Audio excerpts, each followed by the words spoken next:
Hello everyone and welcome back to the final Hawks Talk of the year. I'm your host Michael Merrick, and today we're looking back at this past year and discussing if this was truly the best year to be a Hawkeye. Let's start off going all the way back to the fall, where we saw the Hawkeye football team reach another level. Iowa would place as high as number 2 in the AP polls, which is the highest the Hawkeyes have ranked since 1985. Iowa would go on to finish atop the Big Ten West, and despite losing in the Big Ten Championship and the Citrus Bowl, the Hawkeyes would still finish with 10 wins, which is just the 10th time that has happened in the Kirk Ferentz era. But it didn't just end there for the Hawkeye football team, as we saw Tyler Linderbaum take home a ton of honors. He would win the Remington Trophy for best center in the country, alongside being named a first-team All-American. On top of that, he was selected in the first round of the NFL draft to the Baltimore Ravens at number 25 overall. Alongside Linderbaum, we saw Dane Belton selected in the 4th round of the NFL draft to the New York Giants.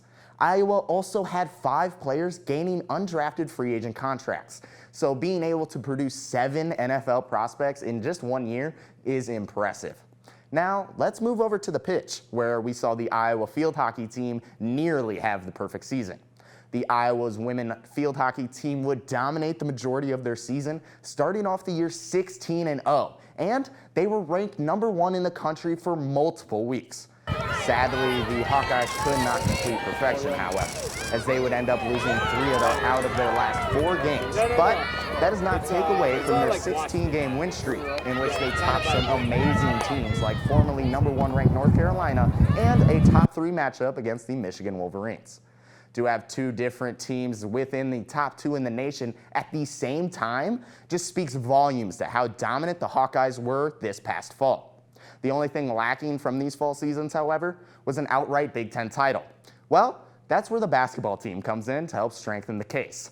Now let's head over to the hardwood to discuss the incredible winter season that the Hawkeyes had. First, we saw Caitlin Clark single-handedly change the way the game is being played in women's basketball. Her limitless range was such a threat to defenders that they were forced to pick her up from before even half court. Clark was just sensational this season, as she would lead the NCAA in points, assists, and triple-doubles. But the Hawkeyes were more than just Caitlin Clark highlights. Iowa would close out their season winning 4 straight games, 3 of which would come against teams ranked within the top 10 in the country. This would propel them to winning the Big Ten regular season title, but the Hawkeyes weren't done there. Iowa would continue this hot play into the Big Ten tournament and coast to another Big Ten crown. The women's team made sure they lived up to their high expectations that they had entering the season. And a team that exceeded their expectations, however, was the men's team. This year, we saw the Iowa men's team face their first year without Hawkeye legend Luka Garza. And this was a year many experts expected the Hawkeyes to be mediocre at best, but they did just the opposite. Despite being picked to finish 10th in the Big Ten during the preseason, the Hawkeyes would prove everyone wrong behind sophomore standout and now top 5 projected NBA draft pick Keegan Murray having an incredible rise to stardom. Murray would lead all Power 5 scorers, averaging over 23 points per game. And after a somewhat rocky start for Iowa, the Hawkeyes would go on to finish as one of the nation's hottest teams. The Hawks continued this hot play into the big tournament as well, where they would surprise the world and knock off the number 9 ranked Purdue Boilermakers to take home the Big Ten tournament title. Now, Iowa may not have had the postseasons that they desired in either sport, losing in the first weekend in both the women's and the men's March Madness tournaments. But at the end of the day, no one's going to be able to take away those Big Ten trophies that these teams collected. This year was one that Hawkeye fans will remember forever. From the top 5 matchup in Kinnick against Penn State to capturing 3 different Big Ten titles, and we haven't even mentioned that Alex Marinelli won his 4th straight Big Ten title in wrestling. I mean, it's hard to find a year with much more success than the one that we just had. No matter what you think the best team in Hawkeye history was, though, I think we can all agree on one thing. There's nothing better than being a Hawkeye.